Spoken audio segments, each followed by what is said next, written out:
Une production des studios Bass. L'épisode de cette semaine est une présentation du garage Arleco. Arleco, servir au-delà de la réparation. Vente record de véhicules électriques en 2023 et d'ailleurs plus d'1 million de véhicules électriques vendus dans le monde en janvier 2024.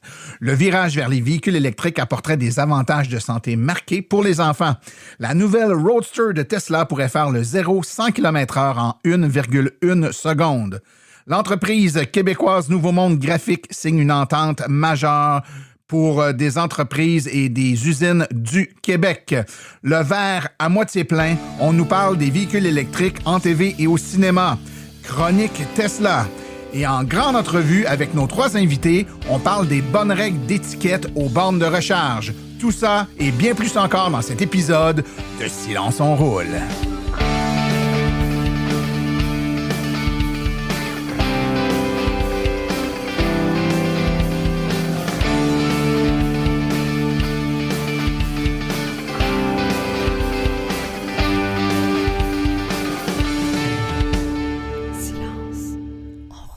Salut tout le monde, mon nom est Martin Archambault et c'est avec passion et plaisir que j'anime Silence on roule, le balado dédié 100% aux voitures électriques. Silence on roule est également le fier partenaire de l'Association des véhicules électriques du Québec.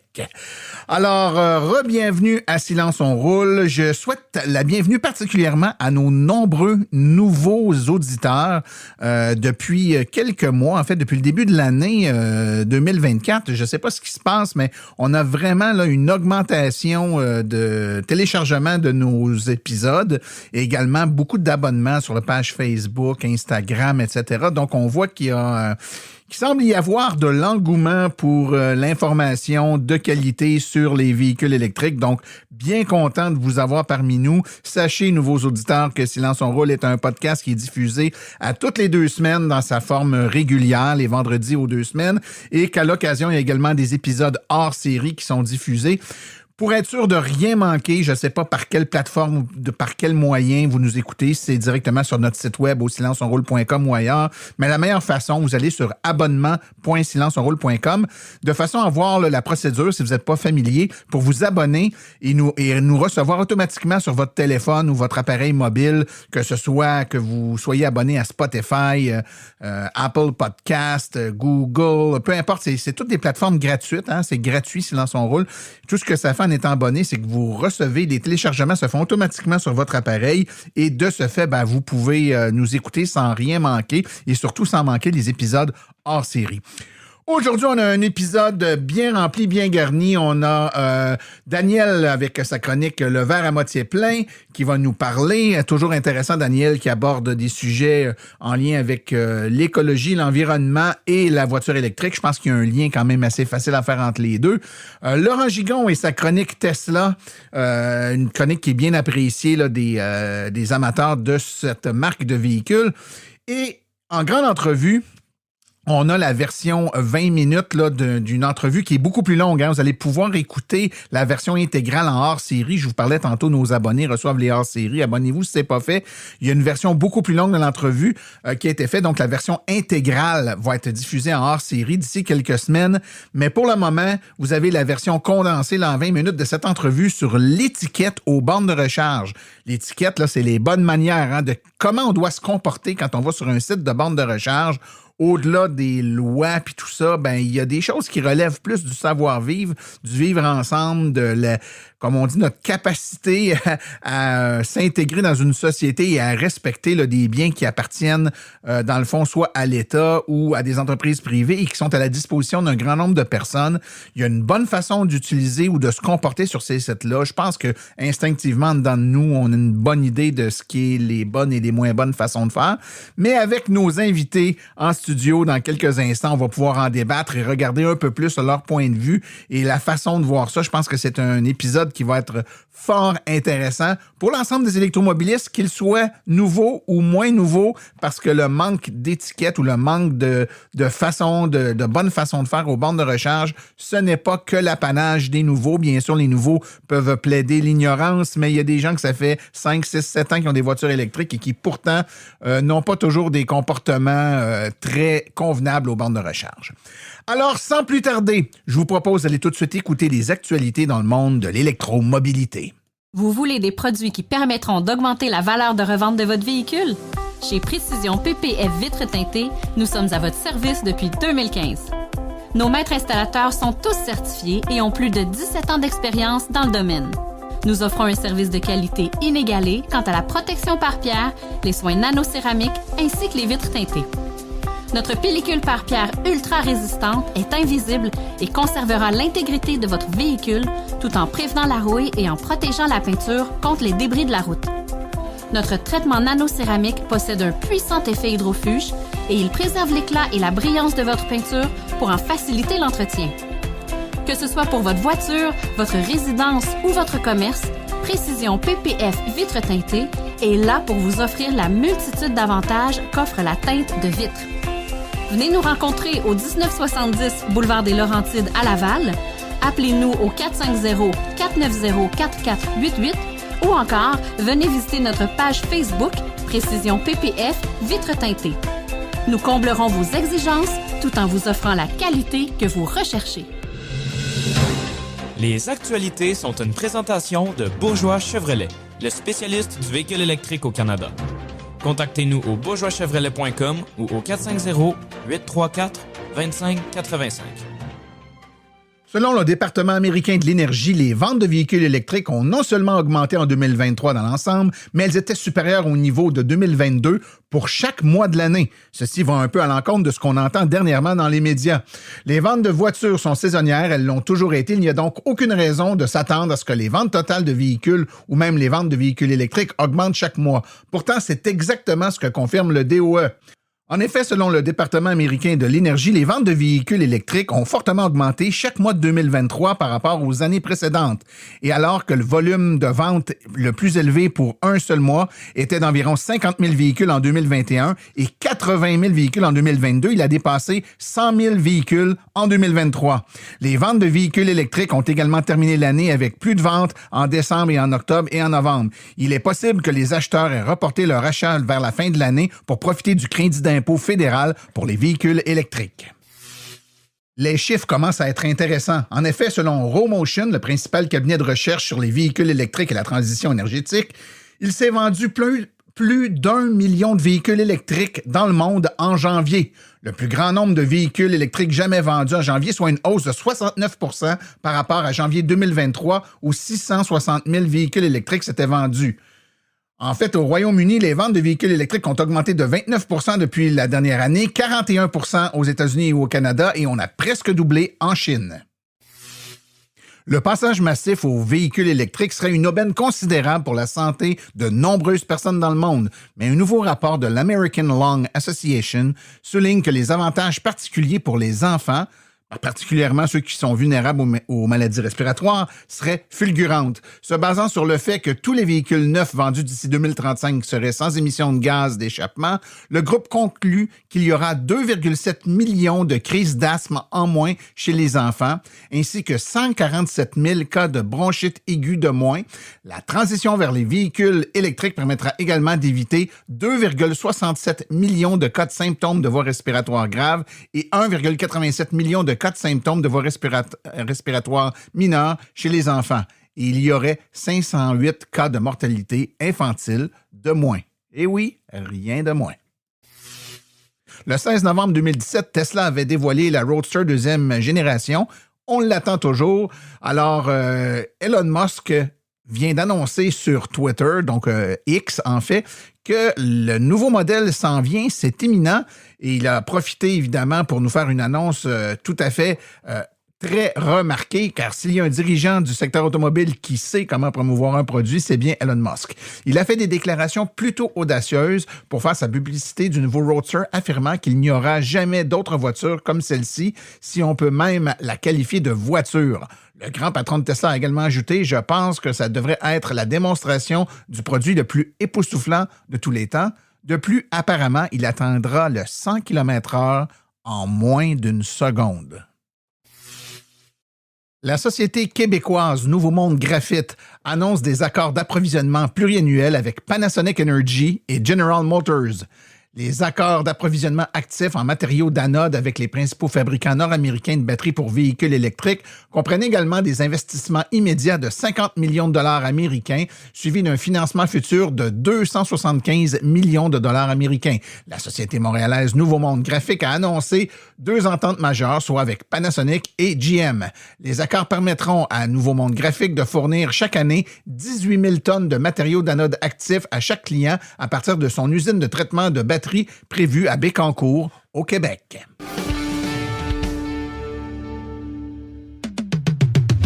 Vous aimeriez avoir une conférence par des vrais professionnels des voitures électriques? Faites confiance aux conférences de Silence on Roule. Nous avons une panoplie de conférences allant de 30 minutes à 90 minutes. Pour plus d'informations et pour réserver votre conférence, écrivez à martin@silenceonroule.com. martin@silenceonroule.com.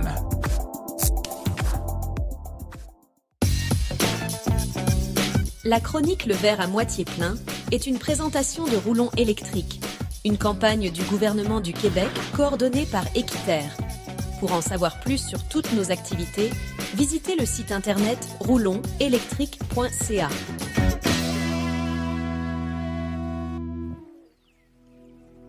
Chronique Le verre à moitié plein avec Daniel Rochefort. Il paraît qu'il y a de plus en plus de voitures électriques à la télé et sur les écrans de cinéma. Est-ce parce qu'ils sont plus populaires ou est-ce qu'elles sont plus populaires parce qu'on en voit plus? D'ailleurs, est-ce qu'il y a vraiment une avalanche de voitures électriques à l'écran? C'est-tu juste moi qui en vois partout? Je suis Daniel Rochefort, bienvenue à la chronique Le verre à moitié plein. Il y a quelques semaines, donc, j'étais tout excité. J'écoute un épisode de la série Stat. Mais oui, j'écoute ça, Stat, moi. Je suis accro. Bref, j'écoute Stat. Et voilà-tu pas qu'un personnage débarque dans une Chevrolet Bolt? Un autre jour, Karine Vanasse, dans l'émission Avant le crash, qui se promène en Nissan Ariya. Et j'ai pas manqué non plus le savoureux rôle de la Tesla Model 3 dans le film Leave the World Behind avec Julia Roberts sur Netflix. Je vais pas vous spoiler, là, mais si vous l'avez pas vu, ça passe de sérieux messages sur la fragilité de notre monde technologique. C'est un film très intéressant. Mais oui, j'écoute trop la télé. Faut que j'en parle à mon psy. Reste que je me suis mis à m'intéresser à cette question-là parce que le petit et le grand écran, c'est un puissant outil d'influence pour changer la société et Dieu sait que les créateurs de films et de séries télé, ils sont souvent motivés par le désir de nous passer des messages, pas juste nous raconter des bonnes histoires. Bref, je me suis mis à me dire, on en voit de plus en plus sur les routes, et ça représente maintenant une bonne partie des ventes de véhicules, un véhicule sur 5 au Québec en 2023. Je me suis demandé donc, est-ce que c'est la même chose à l'écran? Et en fouillant un peu, je suis tombé sur plusieurs articles. Par exemple, on fait référence à un papier qui date de décembre 2022 qui faisait état d'une spectaculaire augmentation des véhicules électriques à l'écran, 124% d'augmentation en 2021, 140% d'augmentation sur 5 ans. Même un article encore plus récent, à août 2023, c'est Joe Finnerty sur le site gridserve.com qui a trouvé une augmentation de la présence des véhicules électriques dans les films de, tenez-vous bien, 2967% depuis 2010. Et bien sûr, une domination des Tesla comme dans le monde réel. Wow! À première vue, on assiste à une révolution qui n'a d'égal que la montée de la popularité des véhicules électriques dans la vie réelle. J'étais emballé, je vous avoue. Bref, me v'là en feu avec une idée de chronique enthousiasmante qui ferait un excellent verre à moitié plein. Mais voilà, ceux qui me connaissent savent bien que je pouvais pas juste faire la fête avec un article. Fallait bien sûr que je vérifie les sources, que je valide les conclusions. Et là, zut, je suis tombé dans un trou de lapin. Plus je creusais, plus l'impression d'une grosse balloune qui se dessoufflait. Le trou de lapin là, dans lequel j'étais tombé, comme Alice, au Pays des Merveilles, c'est l'extraordinaire site qui a servi de source à tous les articles dithyrambiques sur le sujet. Ça s'appelle le Internet Movie Cars Database, le imcdb.org. Vous irez voir ça, là, c'est une grosse base de données collaborative. Si ça vous intéresse, vous pouvez même vous ajouter aux collaborateurs. Grosso modo, là, vous retrouverez sur IMCDB les apparitions des voitures dans les films, les séries, les documentaires, les vidéoclips, name it, un gros échantillon des productions télévisuelles et cinématographiques dans le monde. Tiens, je vous parle en regardant le site, là, il y a des références à plus de 52 000 films, près de 85 000 productions télé et cinéma. Un gros échantillon de ce qui se fait. Dans le IMCDB, les véhicules, c'est les vedettes. Et vous avez les modèles, les années, les versions et des photos à l'appui pour chaque entrée. Un gros trou de lapin, je vous dis, juste pour la période depuis 2018, le site m'a sorti près de 17 000 résultats, 17 000 véhicules recensés. Et c'est là que j'ai commencé à déchanter. Et que je me suis aperçu que les créateurs du petit et du grand écran sont vraiment en retard sur la révolution verte qui est en train de se produire. Le véhicule électrique, il est de plus en plus présent, c'est vrai, du moins par rapport à presque pas de présence avant 2010. Mais dans les faits, là, les voitures électriques, ils restent très, très rares par rapport aux modèles à essence dans les films, dans les séries et tout. Environ 350 apparitions de véhicules électriques sur environ 17 000 apparitions recensées. Là. Des exemples, sur près de 17 000 véhicules recensés là, entre 2018 et 2024, il y a 170 Tesla Model 3. Et ça, c'est avant 2022. Là. Depuis 2022, il n'y en a presque plus. Il y a 41 Tesla Model Y. Des Polestar 2, il y en a 16. Une soixantaine de Nissan Leaf répertoriés. Les Bolt EV, 11 fois qu'on en a vu sur 550 Chevrolet. Là. Il y aurait de recenser 43 Volkswagen ID3 4.5 là, dans un océan de près de 900 Volkswagen. Beaucoup de Hyundai là, sur le site, près de 1000 Hyundai à essence, mais seulement une dizaine de Ioniq 5 puis 25 Kona électriques. Bref, ça vole pas haut. Bien sûr, dans les films et les séries, les voitures de luxe dominent. Tout comme les appartements, les voitures, les maisons de luxe. On nous présente une vision distorsionnée de la réalité, mais ça, c'est un autre sujet. Là. Mais c'est pour vous dire, les modèles de luxe, dans les voitures, ils dominent dans les films. Il y a beaucoup de Mercedes, beaucoup de Land Rover. Les BMW, Audi, ça, il y en a un char et une barge. Excusez, là, pour nos amis français, je veux dire qu'il y en a en Simonac dans les films et les séries des voitures de luxe. D'ailleurs, les modèles électriques de luxe, ils ont aussi une présence disproportionnée. Par exemple, la Porsche Taycan, il y a une 40aine d'apparitions recensées. Ça, c'est à peu près la même affaire que ce qu'on a de modèle Y, mais on s'entend qu'au niveau des ventes, les Taycan, c'est une fraction par rapport au modèle Y dans la réalité. Des Audi e-tron, à peu près 45 apparitions encore là, dans les mêmes eaux qu'une modèle Y. En d'autres mots, là, moi, je trouve ça décevant. Dans nos productions télé puis dans les salles de cinéma, on dirait qu'on vit encore dans le passé, visiblement. C'est un passé où se déplacer, ça passait nécessairement par brûler de l'essence, alors que ça doit plus être ça dans les transports aujourd'hui. Dommage, là, car les œuvres cinématographiques, les séries télé, elles perdurent dans le temps. Hein? Elles vont continuer à vivre dans une dizaine d'années, alors que dans une dizaine d'années, la voiture électrique va représenter presque 100% des ventes dans presque tous les pays développés. Ça sera pas long que voir un véhicule à essence dans un film, ça va devenir anachronique, comme de voir un gros cellulaire des années 80 aujourd'hui, ou un téléphone flip-flop, ou un ordinateur high-tech qui fonctionne sur DOS. ces films-là, ils vieillissent très mal entre vous et moi. Hein? J'en appellerais donc aux scénaristes, aux réalisateurs, aux accessoiristes qui choisissent les véhicules.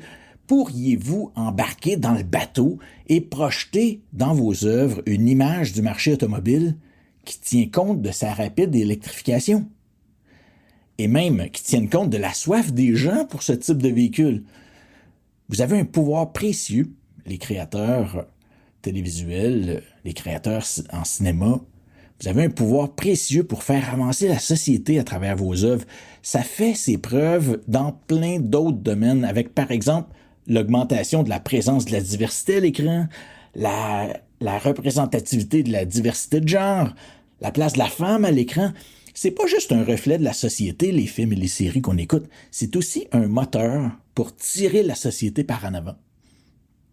Sur ce, je vous invite tous à tomber vous aussi dans ce trou de lapin-là dans lequel j'étais tombé, le imcdb.org. On vous met le lien sur la page de Silence on roule. Et si vous êtes motivé, allez même alimenter cette base de données-là avec les productions télé et cinéma québécoises, les productions télé et cinéma françaises. Peut-être que ça va faire une différence dans la base de données. En tout cas, vous allez vous amuser. Sur ce, bon cinéma à tous.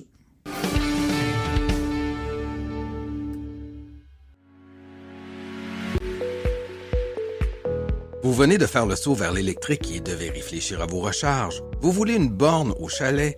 Vous voulez une solution rapide et sans embûches? Il n'y a qu'une solution, Hydro Solutions.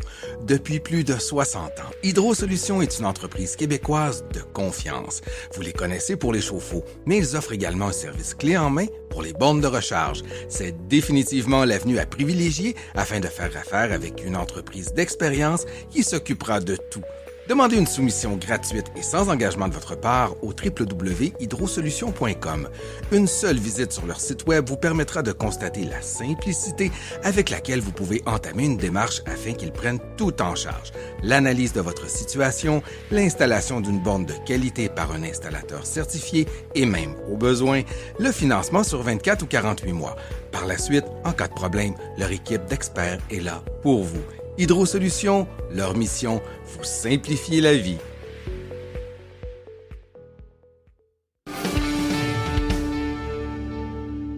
Un sujet fort attendu aujourd'hui, on va parler de l'étiquette aux bornes de recharge.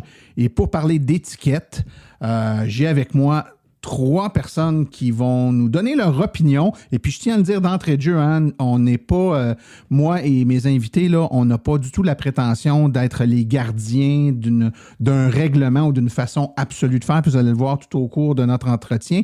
Mais on est des électromobilistes d'expérience, puis on pense avoir une bonne idée, je dirais, des règles de bien vivre ensemble de façon à ce que tout se passe bien. Donc, avec moi, je vais dans l'ordre là, qui sont ici avec moi, Frédéric Allard. Bonjour, Fred. Salut, Martin. Et avec nous, on a également, mon Dieu, on a une femme. C'est très rare, ça, Cindy Thibault. Bonjour, Cindy. Allô, ça va bien? Ça va très bien, merci. Et finalement, on a François Lefebvre de l'AVEC. Salut, François. Bonjour à toi. Donc, on a 2 représentants de l'AVEC, Fred et François, et on a Cindy qui est une électromobiliste. T'es loin, toi, géographiquement, là, hein, Cindy? Dis-nous ça, il fait froid chez vous. Tu nous racontais ça juste avant qu'on commence?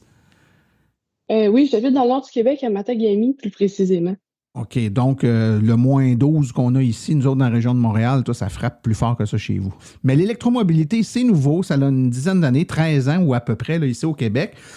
La plupart d'entre vous, vous avez fait l'acquisition de votre voiture électrique il n'y a pas trop longtemps. Et puis là, vous êtes dans des contextes dans lesquels vous êtes peut-être un peu moins habitués. Et malheureusement, lorsque vous prenez possession de votre véhicule, les vendeurs ne prennent pas toujours le temps de vous expliquer ces choses-là. Puis des fois, on l'apprend à la dure ou on fait des choses sans savoir que c'est pas apprécié des autres parce qu'on n'est pas au courant des bonnes façons de faire. C'est ce qu'on va faire le tour aujourd'hui ensemble, moi et mes invités. Alors, on va commencer tout de suite avec un premier. Et là, on va en descendre une coupe. On va les prendre un après l'autre. Le premier, quand on arrive dans un site où il y a plusieurs bornes et qu'on veut se stationner, le premier choix, Fred, il faut choisir la bonne borne en fonction de notre véhicule. Ça veut dire quoi, ça? La bonne borne en fonction de son véhicule, c'est simple. Puis ça dépend aussi de plusieurs contextes du voyage ou de la destination, de tout ce qu'on fait. Mais pour être bref, c'est simple que si on a, mettons, une Nissan Leaf 2016 avec une capacité de recharge de maximum 70 kW ou 50 kW, on va aller sur une borne 50 kW. On va essayer de ne pas justement aller monopoliser les nouvelles bornes de 100 kW ou de 180. Ça va être inutile. Fred, ce principe-là, il est intéressant, mais ça part du principe qu'on connaît notre véhicule. Donc, est-ce qu'on est supposé savoir ça? Quand on achète notre véhicule, c'est notre premier véhicule électrique, est-ce que les vendeurs, les gens qui nous vendent le véhicule, nous expliquent ces informations-là pour nous aider à faire des choix ou on doit faire des recherches préalablement? Là, c'est pas nécessairement Fred, n'importe qui, là. Donnez-moi votre opinion là-dessus. Moi, je vais prendre la balle de ce côté-là, Martin. Effectivement, souvent, quand tu achètes un véhicule, tu n'as pas l'information parce que même le vendeur, ben des fois, il ne le sait pas. Il sait que ça charge, mais il ne sait pas à quelle vitesse ça peut aller. Moi, j'ai un véhicule, un Mazda. En faisant mes recherches, je me suis rendu compte qu'il charge à 35 kW. Ben, c'est effectivement, si je m'en vais sur une 180 kW, j'accapare une borne qui ne me sert absolument à rien. Là. Fait que... Encore là, je pense qu'il y a une question de gros bon sens. Donc, si on arrive sur un site où il y a 3 bornes et que notre véhicule ne va pas plus que 50 kW, il y a une 50, une 100 et une 180, par exemple, puis les 3 sont libres. Bien évidemment, je vais prendre la 50. Pourquoi? Bien parce que ça ne me sert à rien de prendre la 100, la 180, je n'en tirerai pas profit. De 1 et de 2, je vais payer plus cher, comme disait Fred, de toute façon, parce que les bornes plus rapides coûtent plus cher. J'ai aucun intérêt à le prendre, on en convient. Mais mettons que j'arrive sur le site, puis la 50 est utilisée, la 100 est utilisée, il reste rien que la 180. Mon auto ne prend pas plus que 50. Je fais quoi? J'attends que la 50 se libère ou là, je peux prendre la 180 puis c'est pas grave? Moi, je te dis, prends la borne parce que tu n'as pas le choix. À un moment donné, tu attendras pas peut-être 1 heure à avoir la 50, mais par contre, effectivement, mets-toi sur la 180 et dès que la 50 peut se libérer, à ce moment-là, peut-être changer de borne. Tu sais, ça prend 30 secondes, 1 minute que tu vas changer de borne. C'est sûr que si tu es parti prendre un café à côté, tu ne le sauras pas. Tu vas accaparer la 180 plus longtemps. Mais si ton véhicule ne le prend pas, tu as une chance que tu es là. Ben, change de borne, ça va te coûter moins cher et tu vas laisser la place à quelqu'un qui, lui, va vraiment en profiter. Là, on parlait tantôt qu'on était en hiver, qu'il faisait bien froid. Ben, en région, souvent, tu as le choix entre une 50 kW, une 100 ou une 180. Mais l'hiver, quand ta batterie est froide, elle ne chargera pas plus vite. Puis t'es mieux de prendre celle qui est moins haute. Comme ça, tu sais que tu vas payer moins cher parce que ta batterie est froide puis elle ne chargera pas plus vite pareil. Fait que aussi, la température peut changer ton choix de borne là-dedans. Un autre point qui est important, souvent quand on arrive sur un site de recharge, on est là pour un petit bout de temps là, qui va varier de quelques minutes, des fois à quelques heures quand c'est des bornes niveau 2. Là.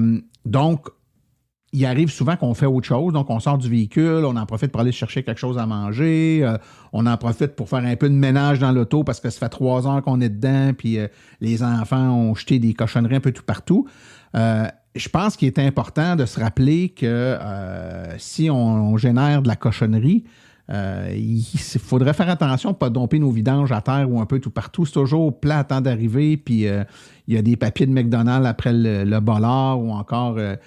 par terre devant la borne, il y a des contenants de breuvage qui n'ont pas été mis dans des bacs à recyclage ou dans des poubelles. J'imagine que ça vous est déjà arrivé d'arriver sur un site, surtout ceux qui sont à proximité de restaurants, de restauration rapide ou de dépanneurs. Là, ça arrive souvent qu'il y a beaucoup de détritus. Souvent, il y a un peu de paresse. Là, il y a des poubelles qui sont souvent plus proches du commerce que de la borne et les gens ne retournent pas vers le commerce pour jeter le vidange. Ils vont les laisser par terre ou à proximité des bornes. Donc, je pense qu'il y a un peu de civisme à avoir là. Ça vous est déjà arrivé de trouver des sites pas trop propres, François? Comme tu dis, Martin, effectivement, c'est du civisme, tout simplement.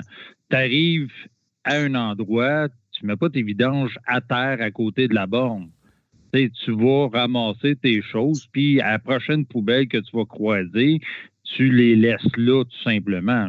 Si tu es rendu à acheter tes poubelles à côté de la borne, ben à ce moment-là, tu as un problème civique, là, tant qu'à moi. Souvent, on va aller dans des places comme, mettons, au Madrid, des choses comme ça, où il y a un McDo, des choses, le monde achète, puis il y en a qui jettent leurs choses à terre, mais sais, on arrive là, il y a des poubelles. Il n'y a pas de raison de mettre ça à terre. Là. Il y a pas même si ça ne devrait pas se faire à la base, je veux dire, sors de ton auto, tu débranches ton auto, tant qu'à faire, va le jeter dans les poubelles.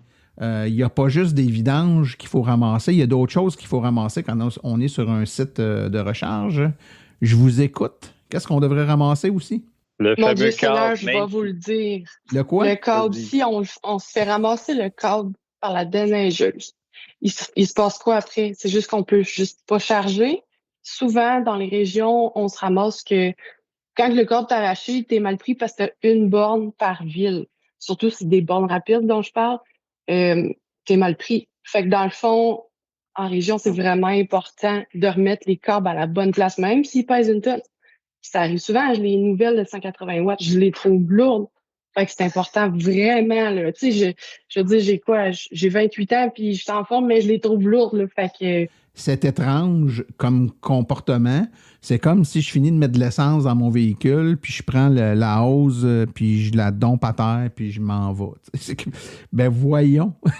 Voyons. Fait que tu sais, faut que tu sortes. T'es dehors devant ton auto pour te débrancher. Là. C'est même pas une question que ça me tente pas de ressortir dehors. T'es ressorti. Là. Tu le débranches, tu l'as dans les mains. Là. Je comprends qu'il peut être lourd, là, mais je veux dire, un coup que tu l'as dans les mains, fais les 3 pas qui manquent, puis accroche-le à sa place. Bon, je pense que Cindy a tout à fait raison. Les câbles qui ne sont pas remis à leur place, d'une part, même s'ils ne sont pas arrachés par la déneigeuse, s'ils sont par terre, sont soumis à de l'eau, de la neige qui rentre dans le connecteur. Après ça, le prochain, quand il se branche, étant donné qu'il y a de l'eau dans le connecteur, il y a des problèmes de connexion parce qu'il y a une vérification que la borne fait lorsqu'on se branche sur un véhicule. Puis étant donné qu'il y a de l'eau, ben, il y a des courants de fuite dans le pistolet. Donc, la borne refuse de démarrer par protection.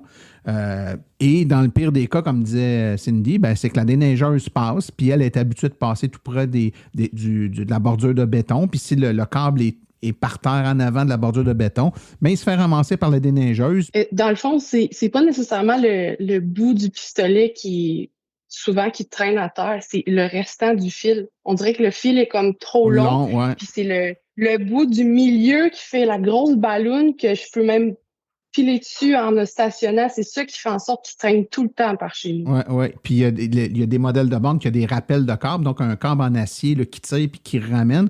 Mais avec le temps et surtout l'hiver, quand il fait froid, là, ben le système de rappel est moins efficace. Je sais qu'il y a des nouvelles bornes qui s'en viennent avec des systèmes de rappel beaucoup plus efficaces pour amener les câbles. Ça va aider. Il existe aussi sur les bornes à plus haute puissance, des câbles sont refroidis au liquide. Donc, étant refroidis, les câbles sont beaucoup plus petits parce qu'ils chauffent moins vu qu'ils sont refroidis. Donc, on peut mettre des câbles plus petits. Là, à ce moment-là, ils sont forcément plus légers. C'est le cas chez Tesla, d'ailleurs. Leurs câbles sont refroidis, donc sont plus petits.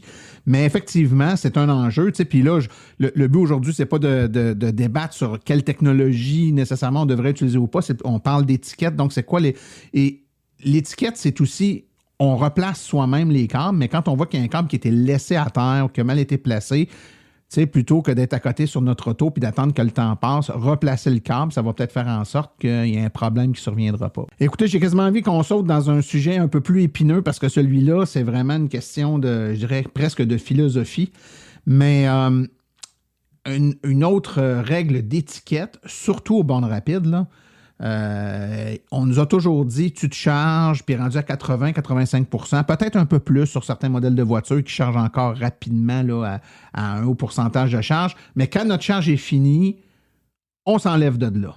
Et là, on rencontre de plus en plus des gens qui arrivent à la borne rapide, ils branchent leur véhicule, puis ils s'en vont magasiner. Ils partent. Et là, le véhicule charge. Puis évidemment, c'est une borne rapide, ça va relativement vite. Fait qu'on atteint un taux de charge plus que suffisant, 80, 85, 90, 95%. Et là, il y a des gens qui attendent en arrière pour se charger. Le propriétaire n'est pas là parce que lui, il est parti. Puis lui, il est en mode, ben écoute, je paye, là. Fait que c'est mon droit d'être là. Fait que tantôt, je disais, l'étiquette, c'est pas des règlements, c'est pas des lois, c'est du gros bon sens. Si on paye, puis on est là, puis on veut payer, on a bien beau payer, mais à un moment donné, penser aux autres, c'est aussi... Ça va plus loin que ça. Fred, je sens encore une fois que tu as le goût de parler. Oui. Pour avoir voyagé, fait le tour des États-Unis, puis au moment où j'avais mon ancienne Tesla, qui était en 2016, j'avais 300 km d'autonomie, puis il y a des places où j'avais pas le choix. Au Texas, aujourd'hui, c'est plus le cas, mais au Texas, il y avait entre deux bornes, j'avais exactement... Il fallait que je roule à 80 km/h. pour me rendre à l'autre bout. Ça fait que quand j'étais à la borne, oui, je chargeais jusqu'à 100% parce que je n'avais pas le choix. J'avais aucune autre alternative.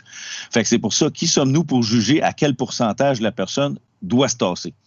C'est ça qui est un peu touché. Fait que quand on voit une personne, on peut poser, parce que c'est ça qui nous manque un peu dans notre société actuelle, c'est de ne pas se gêner comme autant des premiers utilisateurs de chars électriques comme nous ici. C'est que d'aller voir les gens puis de leur parler poliment, pas dire « Hey, dégage ». Non, c'est dire bonjour, vous allez loin quelque part ou, tu sais, je me demandais, vous êtes rendu à 95, saviez-vous qu'à cette hauteur-là, ça coûte plus cher? Puis, tu sais, trouver une manière de parler aux gens. Puis le gars qui est parti, c'est sûr qu'il y a une étiquette, puis c'est pour ça qu'on en parle ici, pour que justement propager l'étiquette au travers les auditeurs, puis qu'ils puissent partager ça aux vendeurs, puis à toute la famille, puis les amis, puis leur expliquer justement que le gros bon sens, qu'il faut avoir une certaine attitude pour que tout le monde en profite. Mais d'un autre côté, c'est vraiment aussi respecter le fait que c'est du cas par cas, que ça dépend de chaque personne et il y a une manière d'approcher les gens pour leur en parler.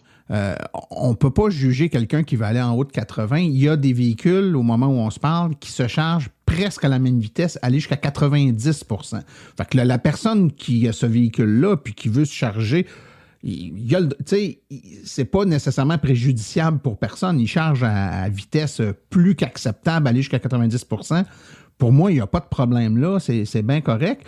Le problème qu'on voit, c'est qu'à partir du moment où ça a tellement ralenti en termes de vitesse que le temps que ça prend, c'est pour énormément de temps, tu vas avoir très, très peu de kilowattheures supplémentaires qui vont être mis dans ta batterie. Ben là, c'est un peu frustrant pour tout le monde. Je pense que ça, c'est ça le point. Mais si ta voiture, elle charge super vite ou encore que tu es dans un contexte où tu en as vraiment besoin, ben, je veux dire, c'est correct. Je veux dire, c'est la loi du gros bon sens. C'est pas une loi, ça, l'histoire de 80-90, puis c'est pas non plus que tu vas briser ton auto. C'est juste que c'est tellement lent, puis ça coûte tellement plus cher pour en mettre pas beaucoup de plus que si tu n'en as pas vraiment besoin, ben laisse la place à un autre. Tu sais, je pense que c'est important. Et puis là, je reviens à Cindy, surtout quand tu es en région puis qu'il y a une borne, s'il y a quelqu'un qui est là, qui est rendu à 80% puis que l'auto charge, je sais pas moi, à 6 kW, là, tu sais, ben, il est aussi bien de se tasser, de se mettre sur le niveau 2 puis de laisser la borne à quelqu'un d'autre. Il n'y en a rien qu'une. Là. Ça se peut qu'il y ait un line-up d'auto. Tu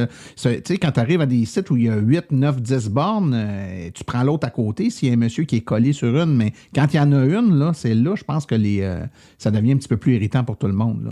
Effectivement, aller aider aussi les autres, parce que des fois, tu arrives, quand tu connais un peu le domaine, tu arrives sur un site de borne, puis là, tu vois les points d'interrogation d'en face du monde. Si tu connais comment ça fonctionne, va l'aider. Puis déjà là, tu vas gagner 5 minutes à l'aider à partir la borne plus rapide, puis peut-être la faire mettre sur la borne qu'elle a besoin. Ça c'est un bon point. C'est un super bon point, François, puis je voulais qu'on en parle, parce que aider une personne qui comprend mal, qui fait une mauvaise utilisation de l'équipement public, ben c'est aider tout le monde. C'est aider cette personne-là, mais c'est aider toutes les personnes que cette personne-là aurait nui dans le futur, ne sachant pas qu'elle fait la mauvaise chose. Donc, c'est hyper important de prendre le temps de le faire, là. Un élément important, c'est aussi de faire en sorte qu'on puisse aider les opérateurs de ces réseaux-là à réparer. Que ce soit Tesla, que ce soit Flow, que ce soit le circuit électrique, Electrify Canada. Il y a des choses qu'un opérateur de réseau peut savoir à distance. Exemple, une borne qui n'allume plus. Généralement, ces bornes-là sont pas généralement. Elles sont connectées, puis les opérateurs communiquent avec les bornes. Donc, une borne qui est éteinte, qui n'allume pas, puis qui ne communique plus, ils le détectent à distance. Mais il y a des bugs qu'on ne peut pas détecter à distance. Il y a des problèmes qui ne se détectent pas à distance. Un câble qui commence à être... je sais pas, la gaine du câble commence à être arrachée, un morceau de plastique de brisé sur le pistolet, un graffiti sur la borne, un écran qui allume mal. Ben, c'est tous des éléments que si t'es pas devant la borne à la regarder, tu le sais pas. Donc, les utilisateurs ont un rôle à jouer là-dedans. Donc, tu fais pas comme ce que je fais d'écrire à Martin, « Hey Martin, il y a telle borne qui ne fonctionne pas. » Ouais, et que je te réponde. Ou par l'application, comme Martin me dit, ben, tu l'as-tu signalé dans l'application? Comme ça, parce que l'application circuit électrique, tu peux déjà aviser, prendre une photo, envoyer toute l'information pour l'envoyer directement à circuit électrique. Moi, je te dirais, François, je vais prendre sur moi, puis je vais dire, surtout n'appelez pas CAA. CA, parce que CA, c'est pas ça leur job, là. C'est de faire du dépannage de gens qui ont de la difficulté à l'utiliser, mais pour tout ce qui est service, réparation des bornes, c'est l'application mobile qu'il faut utiliser. Vous allez, quand vous êtes devant la borne, là, vous voyez la borne, vous avez un bouton signaler un problème, vous pèsez dessus. Vous allez même voir s'il y a déjà eu si le problème a déjà été soulevé, vous allez le voir, là. Problématique, câble de rappel défectueux, écran défectueux, ça va déjà être écrit si quelqu'un l'a déjà soulevé. Sinon, ben, vous avez un menu déroulant, vous choisissez le type de problème, vous avez l'option là, pour rejoindre des photos pour montrer le problème. Et c'est ce qui est le plus rapide, c'est hyper rapide d'obtenir des réparations dans ce temps-là. Sinon, ben c'est ça, c'est que ça va prendre des jours, des semaines avant que l'équipe technique soit avisée et ait toute l'information. L'application, c'est vraiment la meilleure façon de faire. Dans le cas du circuit électrique, dans le cas de Tesla, Cindy puis Fred, je pense qu'il y a un peu la même affaire dans l'application. On doit pouvoir un numéro de téléphone directement sur la borne qu'on peut appeler. Là, puis je pense qu'il y a un code QR aussi qu'on peut scanner. Je ne suis pas sûr, ça dépend des bornes. Là. Mais c'est le même principe, dans le fond. L'important, c'est de regarder autour s'il y a une information pour les aviser, que ce soit n'importe quelle compagnie, Charge-Up, circuit électrique. Mes amis, le temps passe très vite. On a parlé de plein de sujets. Il y a plein de trucs qui s'entrecoupent là, qu'on a croisés. Est-ce qu'il y a des éléments de bonne manière, d'étiquette qu'on n'a pas traités, qu'il faudrait qu'on n'oublie pas? Un petit point que je rajoutais comme membre de l'AVEC qu'on avait jasé aussi. Nous, comme membres, tu reçois une carte avec de dire, puis sur la carte, là, on l'a fait de façon à ce que si tu sais que tu vas charger pendant 20 minutes, une demi-heure, tu peux te servir de ta carte AVEC pour dire, OK, je vais être de retour dans 20 minutes. Ou il y a ton numéro de téléphone sur la carte pour indiquer à la personne, tu as une urgence, tu as besoin de charger rapidement. Regarde, appelle-moi mon numéro. Tu sais, je suis parti au Tim Hortons à côté, mais ça, la personne ne le sait pas. Mon numéro est dans la fenêtre. Appelle-moi, dis-moi que tu as une urgence, il faut que tu tasses mon véhicule. Je vais te dire, déconnecte-les mon véhicule, prends ta charge. Puis après ça, ben moi, de toute façon, j'ai le temps de revenir entre-temps, puis tu vas avoir pris ton 20 minutes de charge peut-être. Ça va avoir rien changé peut-être pour moi. Fait que, regarde, ça, c'est un des trucs que nous, on va se servir au niveau de l'AVEC, nos cartes. Sinon, ben, il y a moyen de l'imprimer à partir du site de l'AVEC, un papier qui dit, regarde, je vais charger pendant 1 heure ou appelez-moi à tel numéro, tout simplement. Là. Je vais faire un dernier tour de table pour conclure le tout, savoir si vous avez un mot de la fin. François, on va commencer par toi. Ben, c'est justement, comme tu viens de dire, du civisme et d'aider son prochain. C'est bien le minimum dans le civisme qui se perd, mais qu'on peut ramener justement avec l'électromobilité, d'aider son prochain pour lui montrer comment ça fonctionne. Tout à fait. Cindy? J'y vais avec la même chose que François, il a bien dit ça. Ben oui. Pourquoi briser une recette gagnante? Fred, toi, tu as de quoi rajouter? Tu as tout le temps à rajouter. Oui. Il y a toujours quelque chose à rajouter.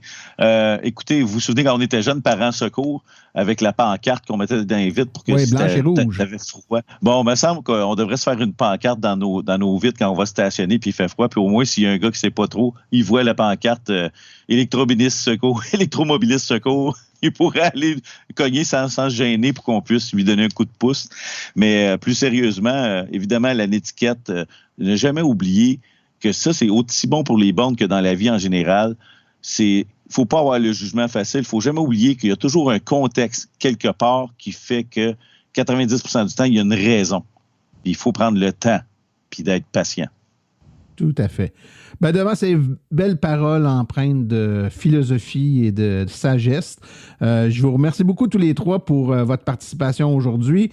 Et puis, on se reparle sûrement parce que je suis certain, juste avant, puis je voulais vous dire, puis je vais terminer avec ça. En prévision de cet enregistrement-là, j'ai déposé sur la page Facebook de Silence on roule un petit sondage où j'ai demandé aux gens se tasser, rendu à 80-90 % quand notre char est pas mal plein là, pour laisser de la place aux autres, est-ce que c'est une bonne règle de civisme?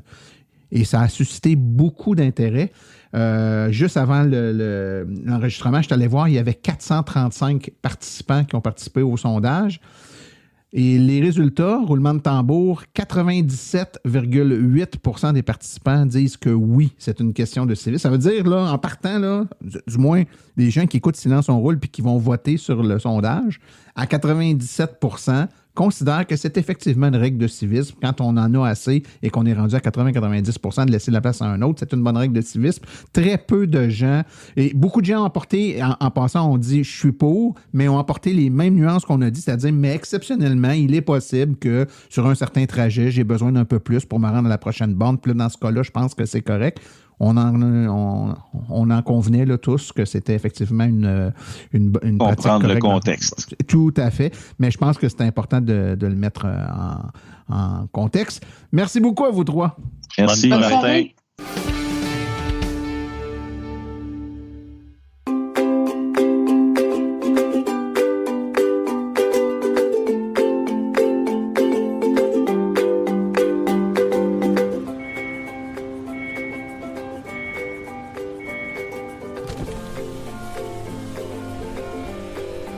C'est vrai que ça brise moins, mais il y a quand même un minimum d'entretien à faire sur nos voitures électriques. Quand est venu le temps de faire l'entretien de mon véhicule, j'ai choisi de faire confiance à l'équipe d'Arleco plutôt que le concessionnaire.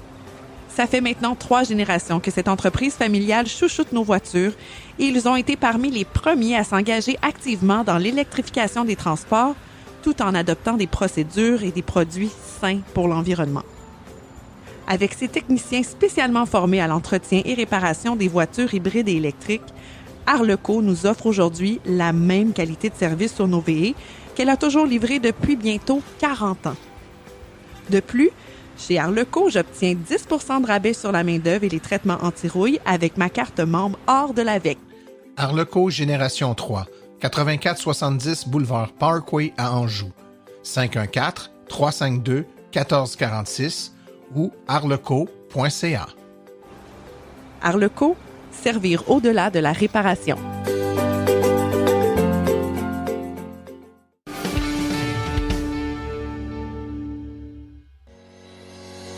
La chronique Tesla est une présentation de NextDrive, un réseau d'ateliers pour une nouvelle génération de véhicules. Confiez l'entretien et la réparation de votre VE à des techniciens certifiés et propulsés par NAPA. How do you plan a business where you know, the rocket business, you know some of these things are going to blow up on the launch pad? How does the business plan work? I don't really have a business plan. Chronique Tesla avec Laurent Gigon. Une Tesla Model 3 performance améliorée a été aperçue à Valence en Espagne, arborant un badge Ludicrous et plusieurs autres améliorations. Alors ce qu'on sait, c'est que la vidéo montre 2 modèles, un rouge et un noir. Cette version à venir de la modèle Performance semble bénéficier de davantage de mise à niveau matériel avec un pare-choc avant différent, de nouveaux sièges, de nouvelles roues, un aileron et potentiellement plus de performance. Des fuites antérieures ont suggéré que le modèle pouvait recevoir également un mode Ludicrous et une augmentation de la puissance. La production devrait commencer au 2e trimestre de 2024.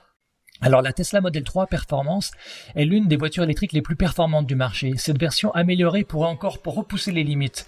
Le badge Ludicrous est habituellement réservé aux modèles Tesla de haut de gamme, tels que la S ou la X. Cette mise à jour pourrait rendre la Model 3 Performance encore plus attrayante pour les amateurs de sensations fortes. Le Cybertruck a été testé en conditions réelles pour sa capacité à traverser l'eau en utilisant le mode Wade, un mode qui utilise l'air de la suspension pour protéger la batterie. En effet, un YouTuber a testé le mode Wade du Cybertruck en conduisant le pick-up électrique dans des rues inondées. Le mode Wade soulève la suspension pneumatique de la voiture à son niveau le plus élevé et pressurise la batterie haute tension pendant 30 minutes maximum.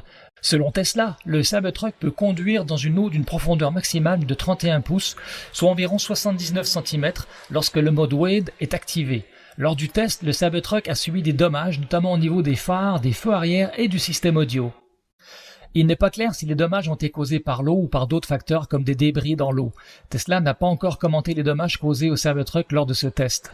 On vient d'apprendre qu'après une décennie de travail, Apple met fin à son ambitieux projet de créer une voiture électrique autonome baptisée Projet Titan. L'entreprise va rediriger ses ressources vers l'intelligence artificielle générative. Des licenciements sont prévus au sein de l'équipe de 2000 personnes qui travaillaient sur le projet. Pendant ce temps, Tesla continue à développer sa technologie de conduite autonome, ce qui pourrait renforcer sa position de leader dans un marché en pleine croissance, bien que Apple demeure toutefois un acteur important dans le domaine de l'intelligence artificielle. L'abandon du projet de la voiture électrique autonome par Apple est un coup dur pour l'entreprise, mais qui envoie un message ambigu à l'industrie automobile. Elon Musk vient d'annoncer que Tesla prévoit de dévoiler le nouveau Roadster cette année. Cependant, il faut rappeler que ce nouveau modèle a été dévoilé pour la première fois en 2017 lors de la présentation du Tesla Semi. Sa production devait commencer en 2020, mais a été retardée en 2024. Le PDG a laissé entendre que ce projet est toujours d'actualité. Il a également déclaré que Tesla vise une accélération de 0 à 100 km/h en moins d'une seconde, mais que ce serait, je cite, l'aspect le moins intéressant du nouveau Roadster. Pour atteindre cet objectif d'accélération, il va falloir équiper le véhicule de propulseurs à froid, d'où la collaboration avec SpaceX.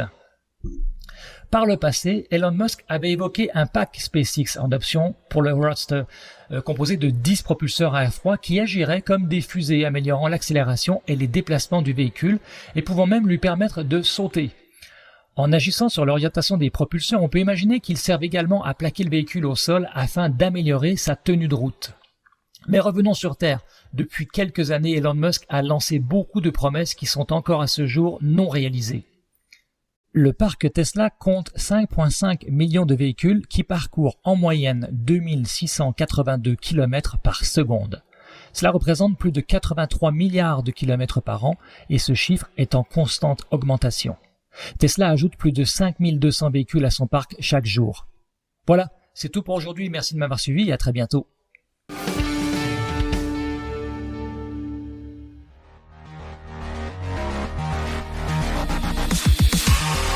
Les parcs de véhicules devront s'électrifier. Et qui pense électrification d'un parc de véhicules pense à Fizz Électrique Énergie Intelligente. Voilà une entreprise qui prêche par l'exemple. Elle est elle-même une entreprise zéro émission avec sa flotte 100% électrique. On ne parle pas juste d'installateurs d'équipements ici. On parle d'une entreprise qui a été parmi les premières à s'électrifier. Elle a donc le véhicule expérience pour vous accompagner et ce de façon réaliste et adaptée. Avec presque 2000 installations de bornes électriques depuis 2012, Fizz possède à son actif plusieurs projets majeurs en déploiement de parcs d'autobus scolaires, de véhicules lourds, de véhicules légers, ainsi que plusieurs sites de concessionnaires. Vous serez accompagné de A à Z dans vos projets, de l'étude de besoins à la conception, l'installation et la vérification des stations. Les meilleurs produits répondant à vos besoins vous seront proposés. Détentrice d'une licence de maître électricien délivrée par le CEMEC, d'une licence RBQ d'entrepreneur général et d'une certification MERN accompagnateur en gestion de l'énergie et électrification d'un parc de véhicules, ne perdez plus de temps, c'est Fizz et son équipe qui s'occupent de vos travaux. Contactez le FIC2.ca ou par courriel info@fizz.ca.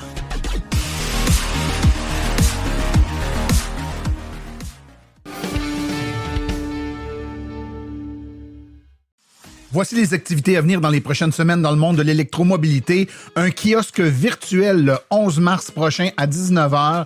Et on va avoir comme thème la conduite des véhicules électriques et l'importance des pneus et de leur entretien. Donc, vous devez vous inscrire sur le site de l'AVEC.